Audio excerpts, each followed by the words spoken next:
Hey, is that how I pronounce your name? It's Elena. I'm a little early, so I'm gonna join back in 5 minutes if that's Oh, okay. hey, you should put your name on your Zoom thing so it's easier. Oh, My what? oh, never mind. I was saying hi to someone else. Your face wasn't on yet. Ah, okay. Sorry about that. Good to see you.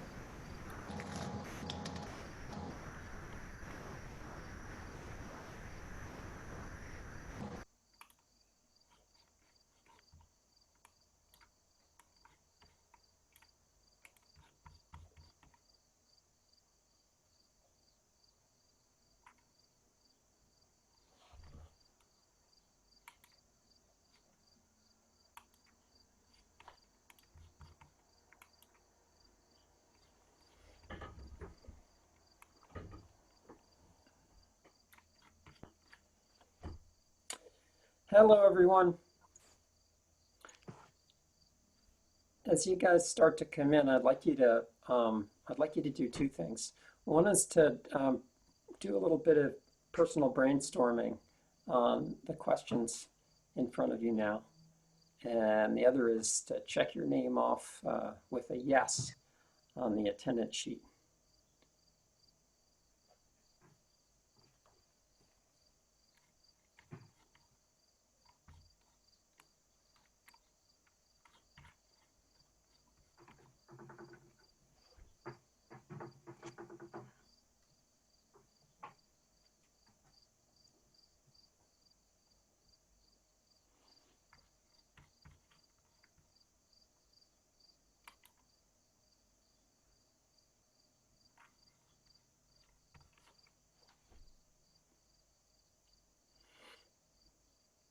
Good morning, everyone.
Hello, everyone.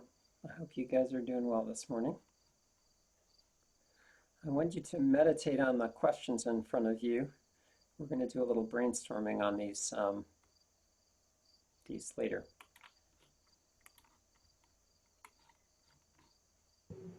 I think there's like a big gray box kind of blocking most of the questions. There we go. Oh, are they still blocking the questions? No, it's good now. Oh, sorry. Thanks. Zoom things.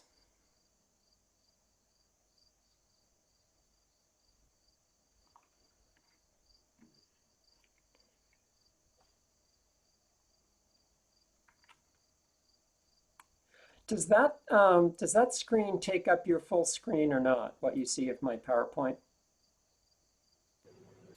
I see most of the full screen, but there are like people in the corner. Right. So it's got the normal Zoom thing, and then it's got people around it. But you can basically see my full screen, which is what I want. Well, welcome everyone. I want to make sure, as I said a couple minutes ago, I'm going to go ahead and start because it's that time. My name is John Peterson, and I'm fortunate to be your teacher this semester. Just to tell you a tiny bit about myself, I'm a systems ecologist by training, which means my field of research is studying flows of energy, cycles of materials, and control mechanisms operating in complex systems. But my research now focuses very much on how resource flows are controlled and influenced by the decisions that people make and why people make the decisions that they make and how we can influence them to make better decisions that create a more sustainable and resilient world. I consider myself a researcher, but I also think of myself as an activist. So I situate myself that way when I think about my own eco-social location, which we'll talk about later. I'm natively from New England, but have been living in Northeast Ohio for most of my life now. I was once an Oberlin student like you are, a long time ago. Went away for a while and came back as a faculty member in 2000 and have been here for 20 years and raising my children here in Northeast Ohio. So this is very much my home. And I look forward to learning a little bit more about where you guys are from. I'm going to send out a survey to get a little bit more information on you. And we'll have some opportunities as the semester goes on, in spite of our sort of social distance situation, to really try to get to know each other a little bit better in this class. And I look forward to the opportunities I know that I've created, but also looking for opportunities to connect a little bit better with each other as the semester goes on. So I'm sorry that we have to start remotely like this. I'm looking forward to seeing you next week. But it's all good. It's great to have you here in Oberlin. I hope you guys are settling in well and enjoying the beginning of what is bound to be a strange but probably really important year for most of you. All right. Well, my main goal for today is to kind of give you a sense of what this course is about, to introduce you to what environment and society is about, and really focus on some of the broad themes and frameworks we're going to be working with in this class. So what I want to do today is talk just a little bit about sort of details of the course attendance. I know that some of you here are on the wait list. I want to just briefly talk about the scope of what environment and society kind of entails. I want to talk about some of the themes, topics, and approaches we're going to be taking this semester. Give you a quick introduction to the place you're in right now, Oberlin. It's a brief history. And then talk a little bit about some of the different perspectives that you read about for today's class, hopefully. I'll say just one word about Zoom etiquette, which is I'm really glad to see all your faces online. It is important to me that if you have the bandwidth, and presumably all of you are in Oberlin right now, that you go ahead and turn your camera on so that I can actually see you. I find it a little alienating to talk to black boxes, and you know, we're trying to get to know each other. So if you can, please do turn on your screen. I appreciate it if you're willing to do so, that you indicate your gender preference in your name. You can add that as a little parenthesis next to your last name when you set up Zoom. And then if you have a preference and care to share it, it's easy for the rest of us to understand that and appropriately refer to you. So I appreciate that. I go by he, him, his, myself. All right, so without further ado, I want to go ahead and talk a little bit about these terms that comprise the title of this course. So what do you guys think of when I say the word environment? What's the first thing that comes to mind? Any of you want to share a thought on that? System. System. Okay, I like that. It's a good first Nature. thing to say. What else? Nature. Nature, system, good. Other terms that come to mind. The earth. The earth, that's good. I like that a I lot. guess just like things around you and like systems that you're a part of, whether Things like you around you, realize it or not. things you're within or a part of. Great, great. Relationships between abiotic and biotic factors. Yes, relationships between biotic and abiotic. That's great. Really good stuff here. Feedback. Plants, Try plants that and again. I didn't catch that. plants and animals. Plants and animals. Good, good. Great stuff.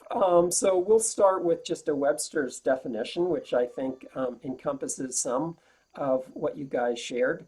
That which is around us, that was definitely in there. The aggregate of the external conditions and influences acting on an entity, that gets into the sort of system stuff that folks mentioned. Nature, ecological systems. These are all things that are sort of embodied in this term environment. And I've done something with this slide, which is to sort of prime you. I put shots of nature behind this, which kind of primed you to think about the natural world. But of course, much of what surrounds us on the planet as human beings is an environment that looks more like this. Within the last 2 decades, the human population shifted from being a rural population to one in which most human beings on Earth now live in cities, and so the environment they experience oftentimes looks more like what's in this slide than what's in the background of the previous slide. And of course, people have different degrees of connection, direct and indirect, with the natural resources on which they depend, and this has much to do with affluence and poverty, which are a key aspect of our experience of that which is around us. So all of these things are really important when we think about the environment. You know, it's really all of those things around us, whether they fit into what we might think of as nature, or whether they're more human controlled. And in fact, as you guys probably well know at this point, there are no ecosystems on the Earth that are not in one way or another impacted by human existence. So everything we see around us is to some extent a interactive product of human society. So let's go on and think a little bit about human society. When someone throws out the word society to you, what is it that you think of? Let's get some ideas out. Social groups. Social groups, good, good. Sort of the like mass connection and interaction between people as a whole. Connections and interactions, great. A way that the majority has agreed to function. All right, so something about social arrangements, agreements between people, good. Norms and expectations. Oh, good, norms. Okay, so society has a lot to do with our perceptions of what's normative, what's normal, what's expected of us. That's great. Interpersonal relationships. Interpersonal relationships. Yeah, that's very important. All right. Well, again, looking at sort of a dictionary definition, it does have some distinct meanings, which I think you guys are really doing a good job of getting at here. How we associate with our fellow human beings. That business in there, someone mentioned about social order. So how we arrange ourselves politically with respect to the state that we live in. And also, of course, as was mentioned, kind of a unit of community that distinguishes one group of people from another group of people. I want to make a point that's true about society and the environment. We conceptualize these things, and that is that always implicitly there's an issue of scale. So society and the environment exist at multiple spatial and temporal scales, and it's important when we're talking about relationships between environment and society, that we consider and think about those relationships with each other. So that's a very important thing for us to consider. All right. So I want to talk about some of the key questions that we will be looking at in this class. One has to do with what are the existing relationships now between environment and society, and how did we get to this particular point of these relationships? Second question is what can those relationships be, and also what should they be? What does a sustainable and resilient set of relationships among people and between people and the natural planet look like? Can we come up with some sort of sense of agreement of what that positive vision of the future would be like? And then, a key question we'll be addressing too is what are the different mechanisms, if we can define a place that would be better, what are the key mechanisms by which we might actually get from where we are now to where we want to be? So those are all kind of key questions that we'll be asking and hopefully trying to answer over the course of this semester. And so there are, I want to point out at the start, some really important disciplinary challenges within the field of environmental studies. The environment really covers almost everything. And so the whole issue of how we articulate what the problems are, how we define what the important problems are, trying to examine the causes of these problems, and then trying to identify the solutions really presents quite a few challenges. And there's an enormity of issues in this. And so I want to be very clear at the outset that it is not the objective of this course to give you a comprehensive overview of all of the challenges, causes, and solutions of environmental problems. That would be quite impossible and quite overwhelming to do in this course. So what are we trying to do? Well, my goal is really to use a variety of different approaches, case studies, experiences, and largely the construction of analytical frameworks to try to organize and synthesize and integrate information and understanding. So what I hope you leave this course with is less a massive amount of information than a sense of how one might approach, articulate, and think about problems and solutions within the field of the environment. So the emphasis is definitely more on giving you that framework for understanding the environment than on trying to fill your minds with lots and lots of information about the current condition of the planet, or a sophisticated sense of the technical solutions available. Those are things you can develop on your own as you decide what are sort of the challenges that you find most interesting and would like to address in your own work and life as we go on. All right, so that's kind of a little bit of context for what I'm trying to do in this course. I'm going to give you more context, but I'd like to just escape from this for a moment and say a little bit about the materials online, just so everyone is comfortable and is finding what needs to be found out there. So let me share a different screen for a second. Oops. Let's see.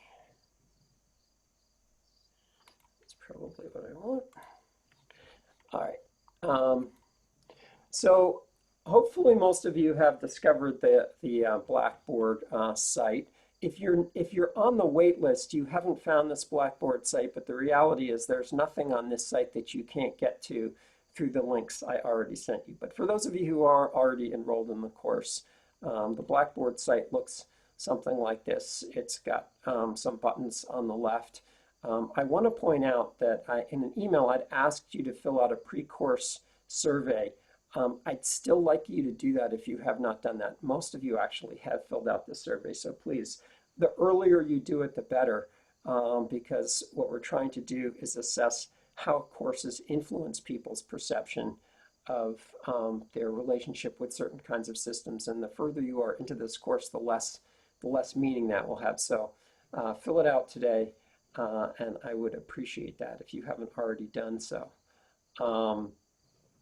The main button here that's important to you, there are two buttons that are important to you at the start of class. One is this goals and organization.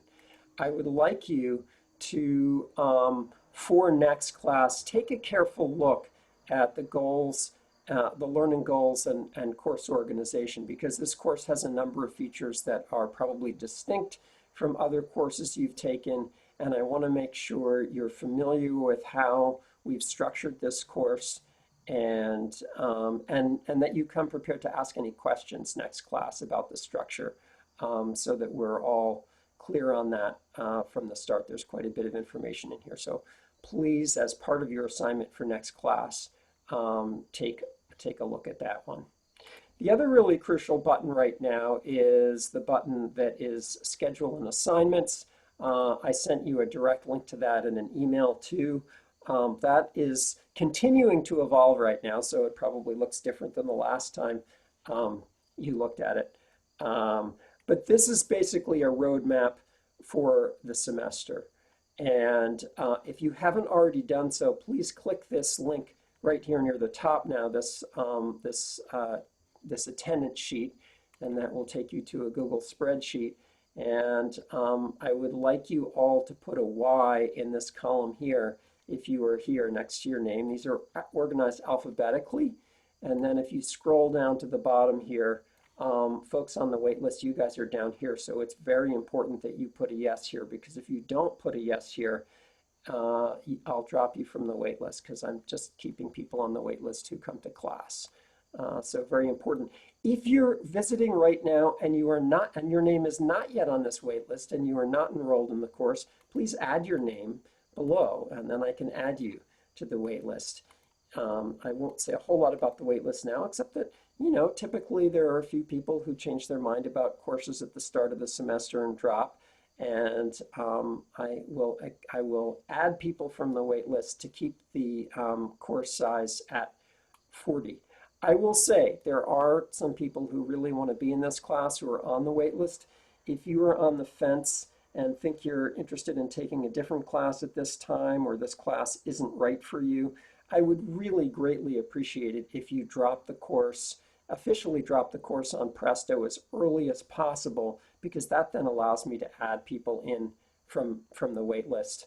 And it's just much kinder than them. There's nothing worse than someone dropping at the last minute, and then people on the wait list not having time to add it, and then I don't end up with a full course, even though there were people who really very badly wanted to be in the course. So please, please, please figure out what you're doing, ideally by the end of this week, and officially drop the course on Presto if you're not interested. I'm not pressing anyone to drop it. I'd love to have all of you in the course. I'm just saying, if you're going to drop, do it early. It's kind to everyone else in the class. All right, enough said about that. I want to point out that on this schedule here, you can click on any of these class titles, and if I click on the first one, hopefully you've already figured this out because the readings are in this one, but it will open this document, which has the readings linked. So if you click on any of these, it opens readings. It's got some information about the readings up front. And after the course, after each class, I'll post lecture overhead. So that's what will end up going up here. So again, there's one of these documents for each class. They've got links. And there are questions I post for each reading. And those questions are designed to help you focus on what I'm hoping you get out of those readings. So sometimes, not for today's class, but sometimes we have readings that there's actually quite a bit of reading. And especially in those cases, the questions allow you to really emphasize what I want you to get out of the reading, and that may mean you can skim some of the readings to sort of get what it is that I'm hoping you get out of those readings or those videos. So they're also a really good study guide for quizzes, which you'll take in the class. If you can answer these questions, if the overheads in class make a lot of sense to you, then you'll probably do pretty well on the quizzes. Because the quiz content comes either from what I talk about in class or from these questions in the readings, one or the other. So it should really help you do well in the class doing that. All right. Maybe I'll stop there for a moment and see if anyone has any questions before I return to my introduction. Any questions from anyone? I have a question. Are the lecture overheads like your presentation slides, or is that like a summary of the lecture? Oh, it's the presentation slides. So, if you personally, I take notes whenever I go to a lecture because the process of taking notes helps me get the information into my brain. So I'm a real note taker, but at the same time, don't feel like you need to get down everything that's on an overhead because those overheads are all completely available to you. So you're going to have to figure out, what works best for you. We're all different learners. What works best for each of us is slightly different. But for me, even if I know I have overheads, I still end up taking notes just because it helps me. It helps me think and process information. If I can't write down a sentence that makes sense, then I know I haven't really gotten something. So, but that's up to you. But yes, all overheads will be posted. Sometimes I will forget. Please just send me an email and poke me, and then I'll put it up here. I'll say this. I'm going to try, and I hope I did this today. I think maybe somehow I didn't.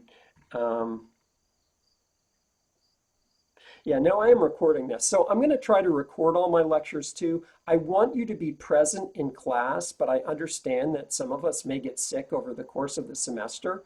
I'm also going to try to keep us on Zoom, even though next week I expect everyone who can be to be present physically in class. That's an expectation I have. If you get sick, I don't want you to be disadvantaged, so I'm going to try to keep all of our classes happening on Zoom as well as in person. Again, I expect you to be present in the class if you can be, but I also want to accommodate people if they get sick over the course of the semester.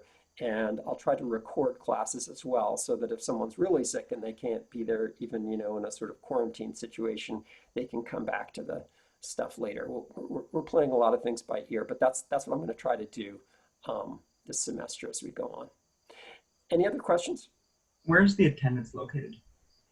Right. So if you are on the schedule and assignments, there's a big green button right at the top that has a link. And if you click that link, it will open the spreadsheet I just had. So a big green button right at the top of this for attendance.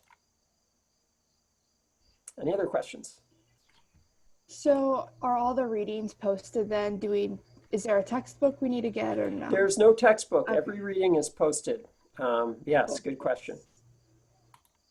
Going into that attendance sheet, is that going to be the system the whole semester, even when we're in person? Yeah, we're just going to use that the whole semester. I mean, usually I have like a paper one, but as you guys know, Oberlin operates on an honor code, and I don't, so there's a little information about the honor code at the top of that. If you're not in a class, don't mark yourself as having been in that class. That's what the honor code is about. If you're late to a class, which means I've already started lecturing, mark yourself as late, please.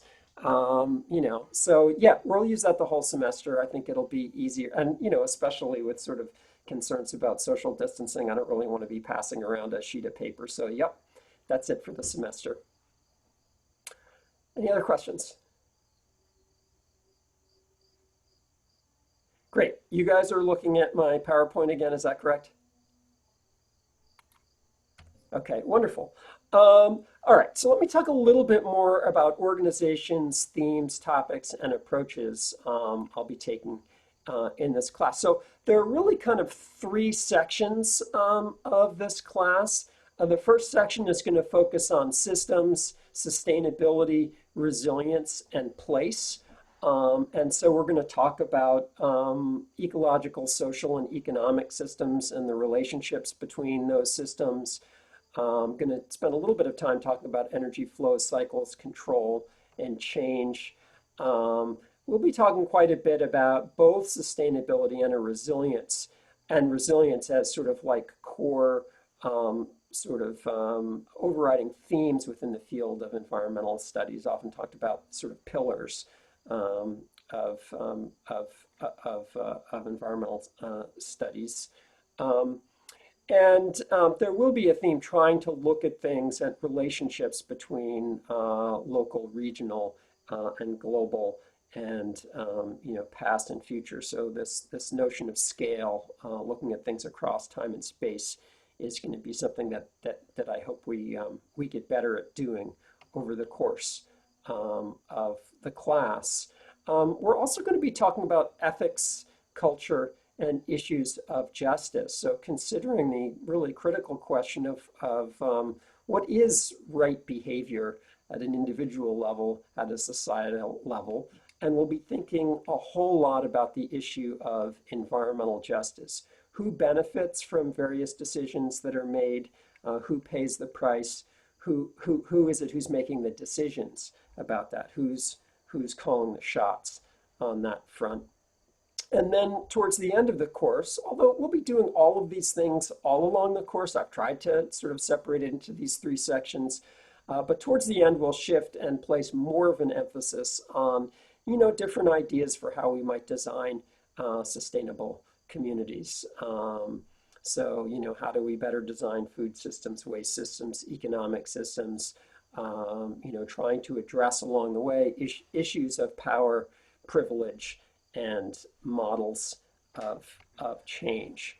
And I want to say that my guess is that what's on many of our minds right now is, sort of issues related to systemic intersectional relationships right now. For me personally, and I'm sure for many of you, I feel this deep sense of sadness and loss and hurt and responsibility for where we are right now with respect to issues of racial justice, with respect to climate change, with this experience with COVID, with our economic condition. And I just want to say that I think all of us are sort of dealing with these issues in slightly different ways. But to some extent, I hope that there's hope in learning that these are really highly intersectional issues, and that some of the assumptions that many of us as individuals, as people working within various social and environmental movements, have grappled with, but really need to grapple with a lot harder. And I think that there have been many assumptions within people's perception of the environmental movement, which I think are just plain wrong. And I hope that we can really, in this class, address some of those assumptions. For example, I think that there's a perception that the environmental movement is somehow an upper middle class white concern, a concern of people of privilege. And I think that all of these intersectional issues that we're experiencing right now very clearly demonstrate the falseness of that particular narrative. And we'll talk more about this later, but just to show you some statistics, this is some important work that's done out of the Yale Climate Change Communication Center. Done a great deal of polling about, for instance, who understands and cares about environmental conditions, climate change in particular. And if you look at the data quickly that I'm presenting in front of you, the honest truth is that Hispanic and Latinx people have a much greater degree of alarm and concern about climate change than do white people. In fact, Black people have more of a concern and alarm about the conditions of climate change. And the reasons for this are probably pretty clearly because the impacts of climate change, just as the impacts of COVID, are disproportionately felt by people of color. So if you want to ask the question about who really understands and cares about the environment, it is disproportionately people of color. The flip side of that, if you ask the question is who's willing to engage politically on the environment, again, we see that the people who are most committed to taking direct political action on issues of climate change are Hispanic and Latino or Latinx people, Black people, followed by white people. So this narrative that, concern about the environment, willing to engage on the environment is principally sort of an upper middle class white issue is actually just plain not true. It's just not the reality we face right now at this moment. And I think it has an awful lot to do with who's experiencing the disproportionate negative impacts of negative environmental conditions that are occurring right now. Okay, so let me just say a couple words about what Environmental Studies 101 is as a course and what it's not. We really are trying in this course to focus on the intersection of environment and society. So this is not an environmental science course, this is an environmental studies course because it is focused on that intersection. It is a truly interdisciplinary course. We're going to take a bunch of different approaches to try to help you experience it as an interdisciplinary course. We're going to be using case studies which ask you to understand through the world through different people's eyes. Practice what is known as methodological belief, allowing yourselves to see and understand and really think about the world from different perspectives. We're going to have various guest speakers. Every teaching member of the environmental studies faculty is going to be speaking in this course, so you get a sense of, if you were to take upper level courses, the kinds of things that my colleagues focus on in their work and teach about in their courses. We're going to go on some field trips. Unfortunately, I think those field trips are going to be largely virtual. I'll be moving around and you guys will be on Zoom, and I feel bad about that because I'm really very committed to the idea of experiential learning, but it is what it is this semester. We'll see what we can do. And we're going to be focused very much on engaging with the Oberlin community. And your TA, who I have not yet mentioned, Maddie Faubert, and I are very, very hard at work on building opportunities for you to deeply engage with other Oberlin students, but more importantly, with members of the larger Oberlin community. And we'll talk more about the community engaged learning projects that you guys are going to be doing this semester, which build on what we did last semester and are really going to be pretty amazing and cool, and I'm very excited about that. We'll talk more about that later. In this class, we try to do a lot of collaborative learning from each other. There's an enormous amount of literature that demonstrates that while information retention is basically about the same if it's just a lecturing approach, people retain much more information and improve their thinking skills in a process of learning from each other. So hopefully we'll be doing lots and lots of that. Not hopefully, we will be. All right, let's stop again for a second to see if there are any questions before I try to give you a little bit of an orientation to your new home in Oberlin. Any questions?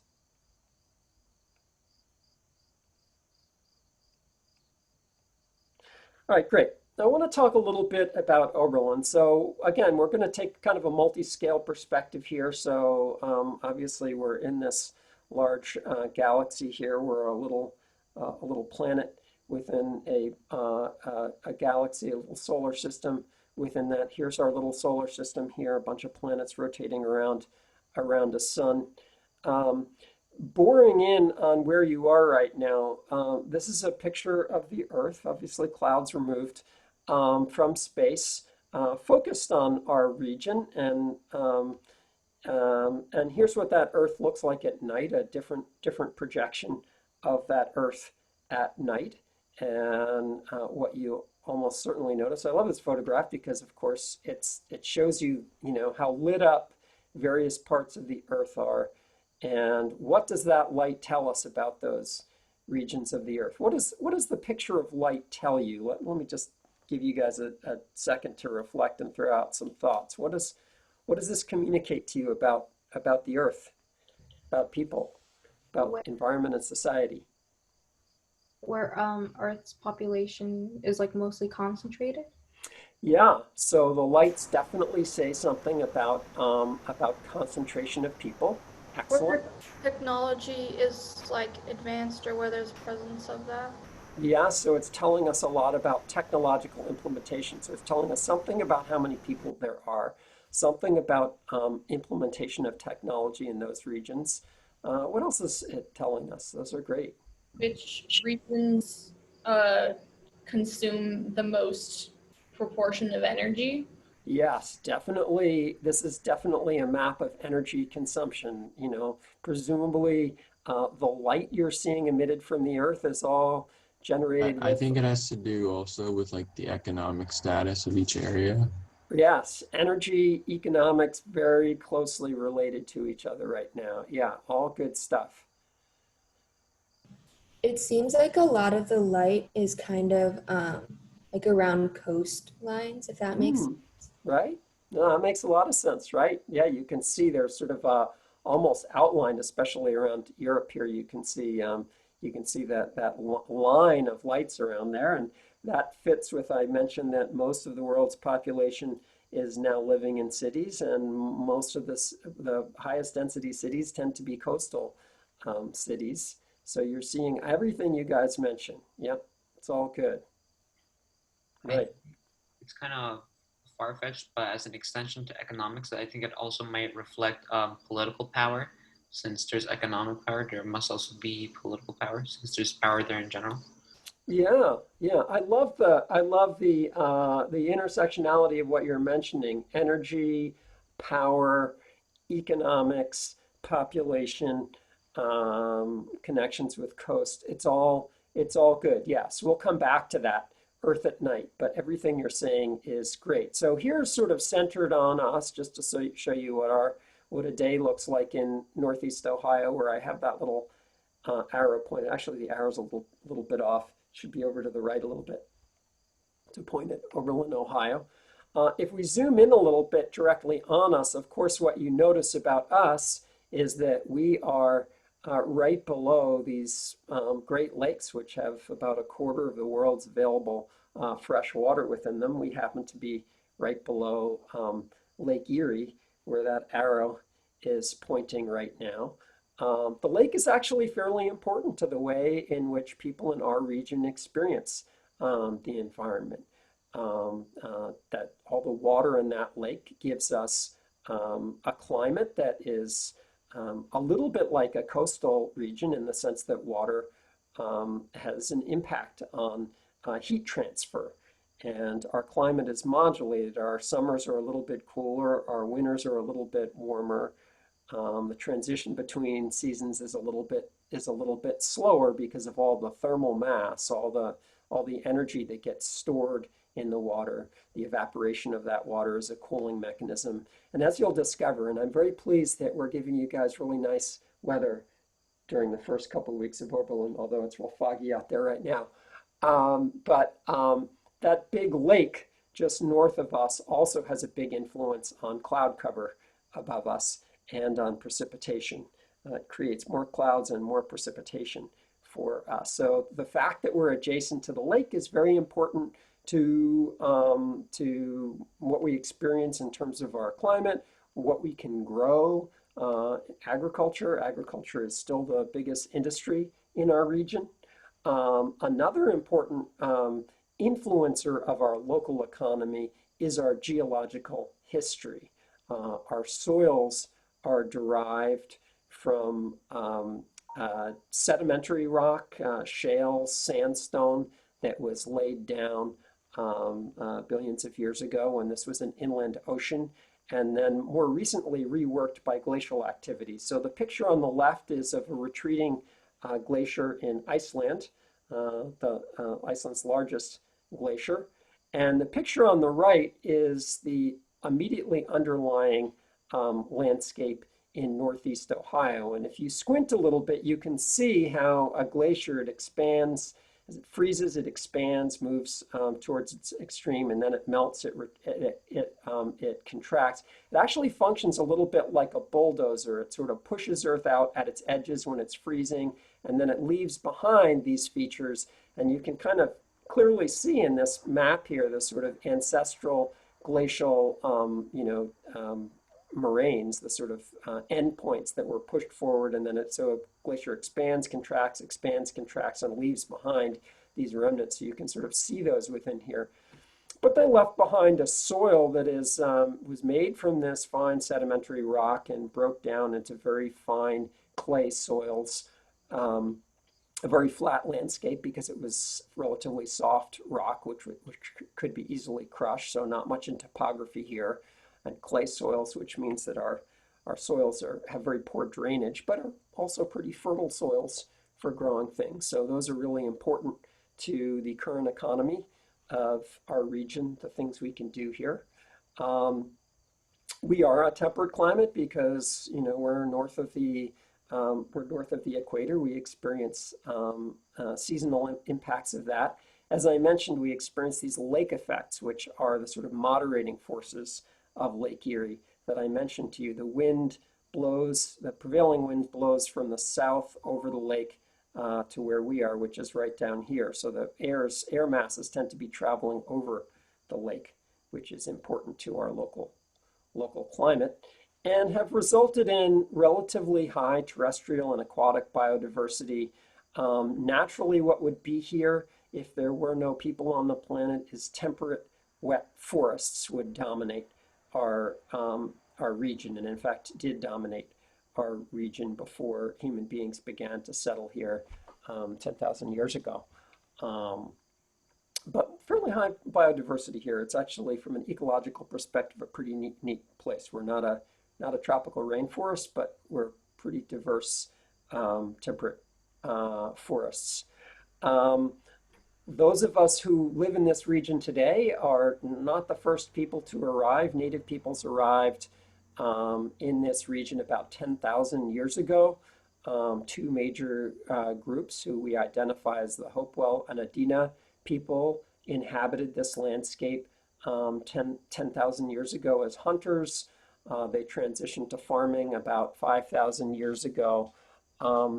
Unlike some other regions of the country, although like many regions of the Northeast United States, the native peoples who once inhabited Northeast Ohio and farmed this region, ironically, they grew corn and soybeans, corn and beans, not soybeans, which is still our major agricultural crops in this region. They were wiped out not by direct contact with the European settlers, but by diseases brought over by European settlers. And so most of the native peoples who inhabited this region never actually met a European, but were killed by the diseases brought by Europeans, which spread. The native peoples, because they'd been isolated for thousands of years from Europeans, were very intolerant and susceptible to European diseases. And so most of the native peoples in the United States were wiped out by European disease without the sort of intentional cruelty inflicted by Europeans on them. But what that means from a sort of more recent historical perspective is that by the time Europeans began settling this region in the 1800s, the native peoples had actually been wiped out for hundreds of years. And so what the European settlers experienced were very dense, 100% forested lands. They were not the cleared lands that the native peoples had inhabited. And so this was a forested landscape. People moved here largely because conditions of bad farming conditions in New England, which is where most of our settlers, early settlers came from. First settlers arrived in our region right around the 1800s. There was a big volcanic eruption in the East Indies in 1815, which created what was known as the year without a summer, which basically wiped out a lot of farms in New England, and there was massive migration west after that because people were looking for better places to grow food. By 1853, there was only 60% of the forest left. By 1947, only 7% of that original forest from the 1800s was left. Interestingly, a lot of that, or some of that forest is beginning to revert.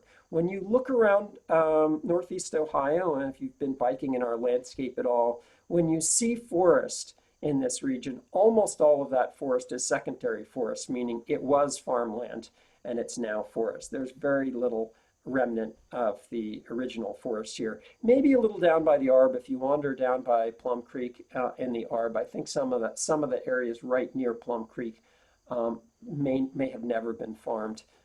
But just about everything else you see in this landscape is just old farmland. And if you were to wander through those forested properties, you'd see old barbed wire, you'd see remnants of agriculture throughout them. So that's our remnant. So when the Europeans showed up here, they ignored ecological boundaries and basically divided things up into these rectilinear regions, which is how most of our political relationships are now organized. And so we are in Lorain County in Northeast Ohio. In the larger region as a whole, as I say, the land was dominated by wetland forests. That's a beech tree you see right there on property that Oberlin College used to own, the Chance Creek Reserve. The settlers came and cut down that wood, turned some of it into charcoal, shipped some of it to the east as lumber. This contraption here is an interesting one. It's a machine. Does anyone have any idea what this, so this is probably 1940s, maybe earlier, and it's a machine. Does anyone have any idea what this machine is doing? It was a critical thing that Europeans had to use, the European settlers had to use to make this more agriculturally productive land. Is it like tilling the soil? It's not tilling the soil. Is it one of those things that like grinds or removes the stumps from the trees that like have been lumber? No, that's a good thought too, but that's not what it is. Is it putting fertilizer in the soil? Nope, not fertilizer. Well, the first plow? what? Not plow. No. Okay, I'm going to let you know. It's not. The first answer was tilling. It's not tilling. It's tiling, and that's some people find that a somewhat confusing term. These tubes here, you can see that there's a pile of tubes here. This soil is basically clay soil, which means you can shape it and you can fire it in a kiln and you can make, what amounts to terracotta pots out of it, except they made tubes out of it, pipes out of it. And this machine digs a hole and then puts pipes in next to each other throughout the soil. Because we have clay soil here, because the landscape is flat, water just sits here. You'll notice this after a rainstorm in Oberlin. You'll see puddles everywhere. It's got no place to go because it's got clay soil and it's flat. And so what they did was to dig these huge trenches throughout the landscape, and in some places lowered the water table by 7 to 10 feet. And that was to get the water off in the spring so that they could plant they could plant crops. And you still hear farmers talk about tiling. It's a little confusing because now when they say tiling, they don't mean they're putting in ceramic tiles. They mean they're putting in big plastic corrugated plastic tubes to drain the fields. But it's still, because it used to be made of this sort of like clay material, they still call it tiling. And if you wander through the woods here, you'll see shards of what look like pots. You're seeing the old tiles they put in there. But that was necessary to turn this into productive farmland, which is now dominated by corn and soy. Still, about 40% of our landscape in Lorain County is agricultural landscape. If you went up in a balloon over Oberlin, you would very quickly see that we are a little town surrounded by fields of corn and soybean. If I look out my window right now, I'm seeing fields of soybeans right outside my window. But of course, a fair amount of our region has been turned into urban areas. Cleveland nearby, some of the smaller cities, Lorain, Elyria. And then there's been this enormous outward migration in the last couple decades from largely from Cleveland into what was surrounding farmland, creating suburbia as well. So a series of transformations from this forested land into still a lot of farmland, but also a lot of urban and suburban lands in our region. This map shows land use. You can see the yellow here is agricultural and open space, and you can see here's Cleveland. We're someplace around here. Oberlin is right, I have to play Oberlin. But you can see, the urban spaces and everything else. But you see, again, lots and lots of urban land, a little bit of wooded land as well in our region here. One important ecological designation we use to separate different lands instead of political boundaries is watershed boundaries. So a watershed, as most of you folks probably know, is an area of land that drains into a single river system. So all of these areas designated in green here are different watersheds that drain into Lake Erie. So we happen to be in the Black River watershed, which I've pulled out here. Here's the Black River. We're adjacent to the Rocky River watershed. The Vermilion River watershed is over here. Cuyahoga River, famous river because it used to catch on fire, is the river that drains out through Cleveland. Watersheds are very important because all of the activity that happens on land within a water ultimately ends up influencing the water quality. Lots of people, including you, drink water that comes from the Black River. So all of the agricultural, industrial activity that occurs in the Black River affects the quality of the water you drink here. This red line here is a very interesting line. It's very close to Lake Erie, about 15 miles in some places next to Lake Erie. Does anyone know the sort of importance of this red line here in terms of what happens to a drop of water that falls on this side of that red line versus what happens to a drop of water that falls south of that red line? Anyone want to take a shot at that? What's the fate? Heat for the water. Can you say that again? I just didn't hear you. I said heat, like it says thermal divide, so for water. I don't know. Yes, it's not about heat, this line. Where does a drop of water that lands on the north of the line go, and where does a drop of water that lands south go? I think Valley. I think north of it flows north into Lake Erie, and then south of it, I think that's like a higher ground that makes it flow south into maybe the Mississippi. Good, Emma, you got it. So this is actually a continental divide here. You wouldn't notice it if you drove south from Oberlin, about 15 miles from us. You'd cross this line and you would never know you're crossing this line because it's a very subtle elevation that you see. But yeah, the fate of water to the north is that it goes into Lake Erie, And then it goes on ultimately down through Niagara Falls and into St. Lawrence River and out into the northern Atlantic Ocean. If you fall south of this, you end up in the Ohio River, and then you end up flowing into the Mississippi River, and you go out through the Gulf of Mexico. So it's subtle, but makes a big difference in terms of how land use in the regions on either side of this affect local water quality and ultimately affect water quality in the ocean and other places. So Oberlin is on a branch of the Black River called the Plum Creek. If you, many of you have probably, if you've walked to the Arb or to J House, you've crossed a little bridge that crosses the Plum Creek. And we'll talk more about the Plum Creek, but it's a largely agricultural watershed, and we'll do a little tour of water a little bit later in this class. But I want to give you a sense of the fact that you are in this watershed. The water you drink is coming from this watershed. When you flush your toilet, that water also goes into the watershed. All of the agricultural activity in this watershed influences water quality as well. All right, let's talk a little bit about the city of Oberlin. As you guys know, the city and town were founded together in 1833. We have a fairly small population. It's an interesting population, though.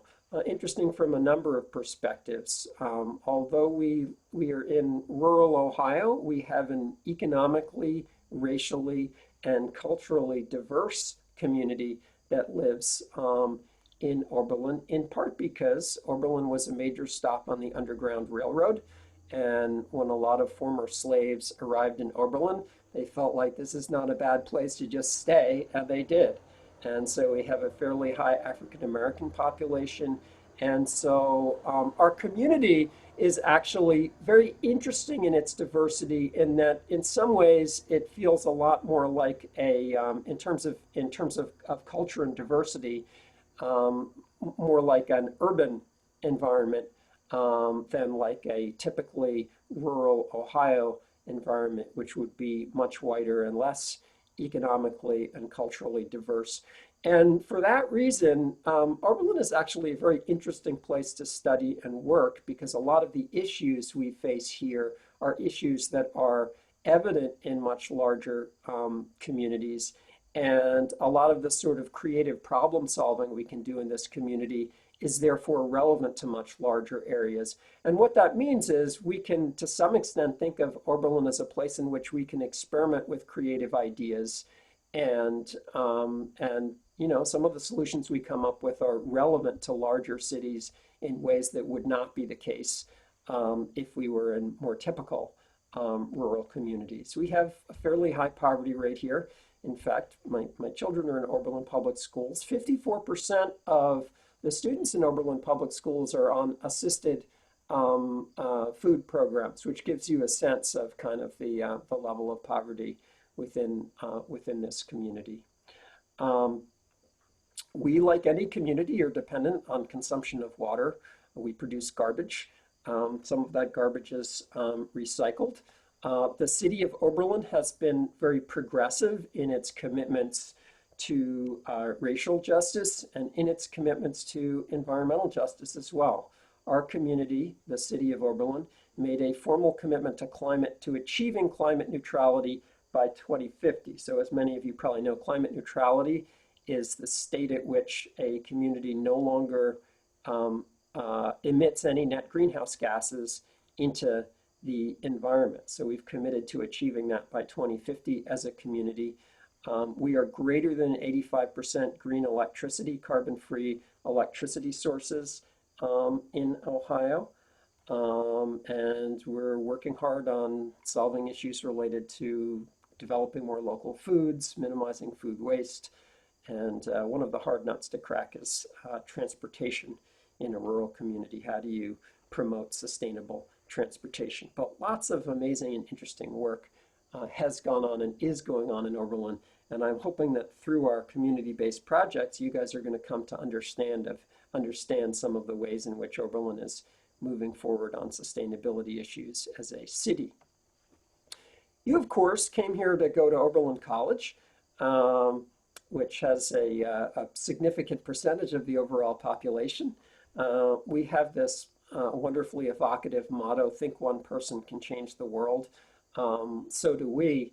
I'm actually not crazy about that motto because I think what makes Oberlin best is the understanding that people work collectively to solve problems, not individually, but nevertheless, it's a nice motto.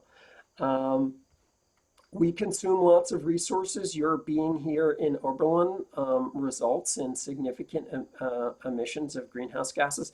This last number is wrong. I've left it on here because it's evocative of how much things have changed. It used to be the case, a few years back, that in order to support each student in Oberlin, we emitted 17 tons of CO2 into the atmosphere per student. We've now reduced that substantially by shifting our electricity source together with the larger community towards green energy sources and towards shifting our heating source. We still have a lot of work to do on our heating source to achieve our goal of carbon neutrality, which is achieving that by 2025. So that is almost within your time at Oberlin. Shortly after you graduate, we will hopefully have achieved our goal, the institutional goal of climate neutrality by 2025. Lots and lots of work on climate justice issues. Oh, by the way, I'm noticing suddenly that lots of people are putting comments in chat. I have to say that it's difficult for me to run the class and look at chat at the same time. So we can do one of two things on that. One is if you just directly interrupt me, that's probably the better way to go. But if you notice something interesting on the chat, bring it to my attention because it's just too hard for me to multitask and talk and think and also read and respond. So yeah, I probably should have said that earlier. But yeah, if something important is happening on chat, please draw it to my attention so I can do something about that. All right. So one of the things we're going to talk about in this class is the reality that the recent human relationship with the environment has been one that is completely dominated by growth, massive expansion in human population, but even more so an expansion in resource consumption and in the economy. So the growth in human population is actually large, but much smaller than the growth in resource consumption. So obviously that means that the amount of resources consumed per person has been increasing as our global economy has increased, and we are rapidly cycling through different forms of energy available to support our growing demands on this, and we'll talk about that at length, but definitely one of the themes of the class. And the impact of that on the environment has been this sort of expansion where our ancestors, like any organism, had an effect on their local environment. They altered their local environment. But we've seen this transition from a local effect to a regional effect to a situation in which all of the major biogeochemical cycles on Earth are fundamentally controlled by human activities. At this point, we basically run the planet now, for better or worse. I have these two images here of sort of a conductor, someone sort of intentionally making decisions, and someone sort of randomly making decisions that have impacts. Both of those aspects of humanity are true in terms of our impact on the environment. A lot of what we're doing is quite unintentional and highly undesirable. Some of what we're doing is intentional. Some of that is also undesirable. But in either case, we are running the planet, whether we intend to or not, and have lots of options in terms of how we alter that. Lots of changes have occurred in environment and society related to things like water quality. That little That area colored in that map up on here is the entire Mississippi River drainage basin, which all drains out into the Gulf of Mexico and creates what's known as a dead zone that I've colored in brown there. We've certainly had a dramatic impact on species abundance and distribution, lots of influence on land use and land quality. So lots of changes. We've actually seen a decrease in overall world poverty. In recent years, we've certainly seen a substantial shift in the distribution of wealth within the United States that I think is very much connected with some of the systemic problems that we now face and some of the fundamental issues of environmental justice that we'll address. Of course, the elephant that we're all aware of, I think, is climate change. Everything about our lives in the future is going to be altered by the changing climate we live on now. The world is already quite different from what it was 20 years ago when I arrived at Oberlin, and it's going to be increasingly different. And I think the great challenge, as well as the great opportunity for your generation, is to sort of concurrently solve this whole set of different systemic problems, including racism and economic justice and climate change at the same time. And I think there's reason to be, I wouldn't say optimistic, but I would say hopeful that that we may be poised to actually make some significant progress in trying to address these related systemic problems. We will, of course, talk more about climate change, but I'm sure you're all aware that, you know, that the hottest years are all within the last decade. So who's responsible? Going back to this lit region here, many people identified energy consumption and wealth, and obviously these regions that are lit brightest are using the most energy and concurrently emitting the most greenhouse gases into the atmosphere. Also increasingly true of Asia. Some neat maps here put out by the World Health Organization, which sort of distort the land masses to show cumulative greenhouse gas emissions. It's old data, but it's no different now than it was in 2002. So this is what the Earth would look like if you sort of made the land masses proportional to CO2 emissions, what different countries would look like. And in terms of who bears the costs, this is an estimate. Again, it's old, but it really hasn't changed, of who is bearing the brunt of climate change in terms of deaths associated with drought, extra disease, crop failure, that sort of thing. So issues of justice really are quite fundamental and deeply interrelated to issues of relationships between environment and society. All right, so challenges and opportunities. We've got a lot of challenges. I mean, fundamentally, we have the question of how do we remake the human presence in the world in ways that are consistent with principles of sustainability. And, you know, that no doubt involves some new technology. I would say it's probably much more about politics and economics. I think we have the technological solutions. But equally, you know, I think one might argue that it's about developing new relationships with each other, new value systems, new cultures, and really rethinking and re-envisioning and ultimately redesigning relationships among human beings and between human beings and the natural world. So I want to return to the questions that I put up on the board at the start of this class about what most concerns you about the natural environment, what life experiences influence your understanding, beliefs, perspectives, assumptions, and preferences as they relate to the environment, and what role you see for yourself in affecting change.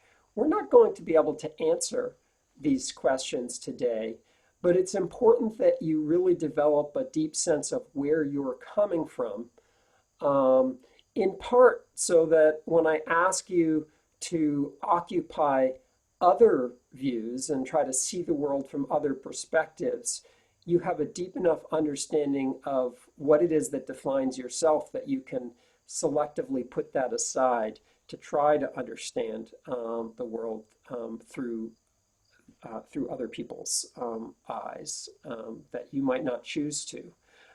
So this concept of eco-social location, it is the sort of beliefs, attitudes, assumptions, and preferences used to interpret and interact with environment and society. And it's determined by, all of the things that comprise our experience with the world, where we grew up, what our nationality is, our economic class and experiences, our gender and sexual orientation, experiences we might have had with the natural world. I know a lot of people have had profound experiences in nature, and that's been very important to their perceptions of their of relationships, education, race, age, religion. All of these things contribute to sort of how we see and experience and situate ourselves. And if we're going to begin to think about how to bring about a more sustainable relationship, it's going to be very important for us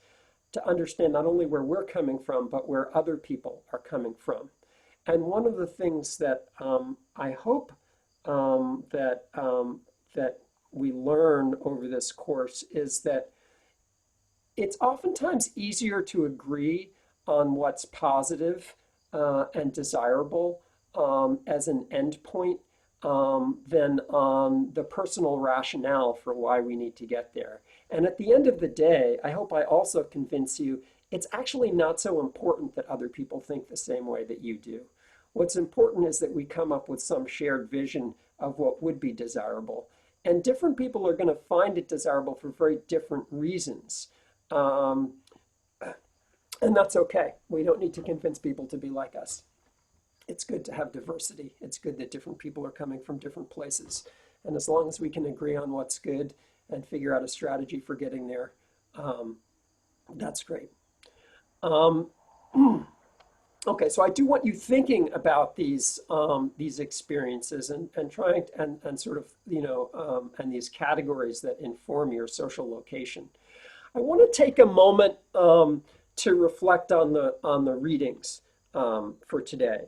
So I had you read a couple articles, one by Michael Maniatis, another by Elizabeth Yampiere, and then I had you watch a few videos, which give you some really different people, obviously coming from some fairly different places in terms of like what they're thinking about for the environment.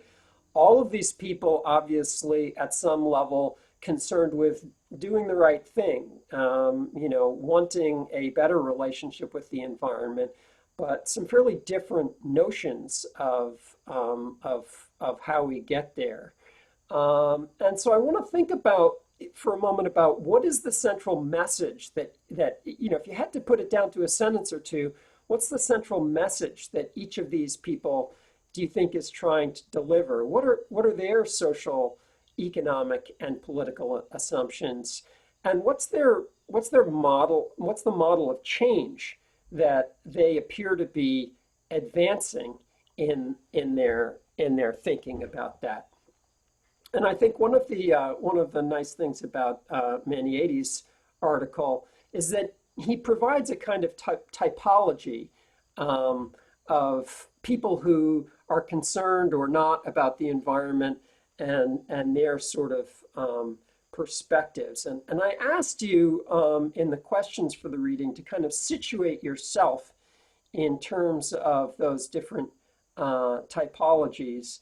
And maybe we'll can I figure out how to do a poll? Let's see, poll one.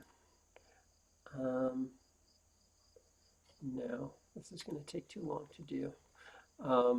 Well, you know what we can do? Let me not do that. Let me see a show of thumbs up for how many people identify themselves as fitting into the category of environmental hogwash. And by the way, I'll let you vote multiple times. You can put your thumbs up for more than one of these if you feel like you're somewhere between different positions. How many people see themselves as belonging to the environmental hogwash group? Try to scan through here. I see no thumbs for environmental hogwash. Okay. How many of you would characterize yourselves as falling into the simple is beautiful camp?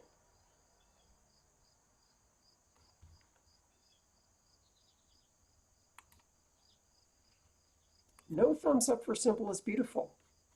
I hope you guys have to situate yourself in at least one of these camps. How about alone in the woods? How many alone in the woods people do we have? All right, I'm seeing some thumbs. Let's see. Okay, give me an electronic thumb. That's good because then I can count. So I'm seeing 4, 5, 6, 7, 8, 9, 10, 11, 12, 13, 14, 15, 16, 17, 18, 19, 20, 21. Okay, 22. We have about half the class as alone in the woods people. That's good. That says something about where you feel you're coming from as well, in the sense of the society you see around you. How about the I knew it? So we had about half the class in the alone in the woods. How many I knew it's do we have? Okay, so I'm seeing 1, 2, 3, 4, 5, 6, 7, 8, 9, 10, 11, 12, 13. Okay, 13. So a good percentage of people in that category.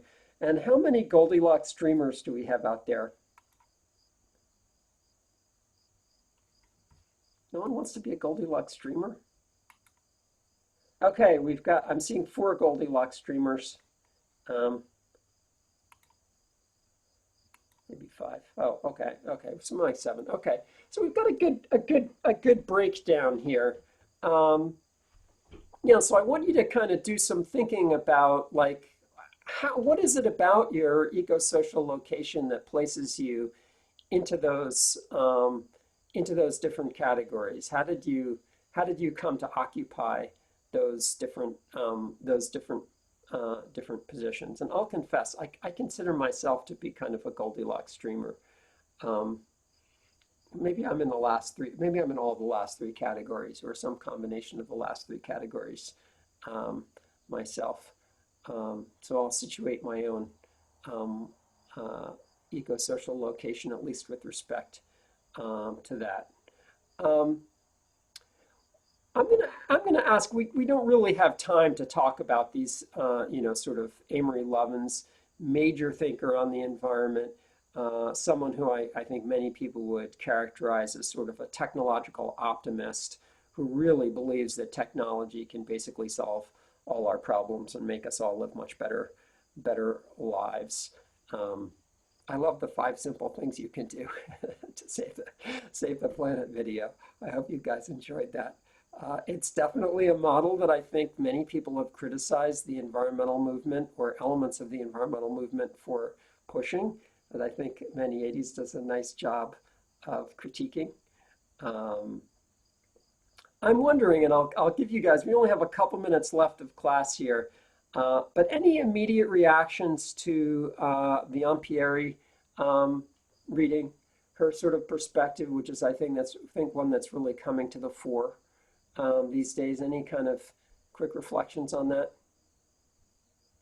I think one of the things that really struck me about her article was sort of like the like the way that she spelled it out, especially about like, I think there was a specific example with like offshore wind in New York, and it was sort of the idea that not only do we need to have climate solutions, but they need to be equitable for the people who are going to be around them and impacted by them. And it's like, it's a level of nuance that I feel like is often ignored in the climate movement, that like it really struck me like how succinctly she described it. Yeah. I agree with Emma. I feel like young Pierre's perspective is very in tune with that of this class.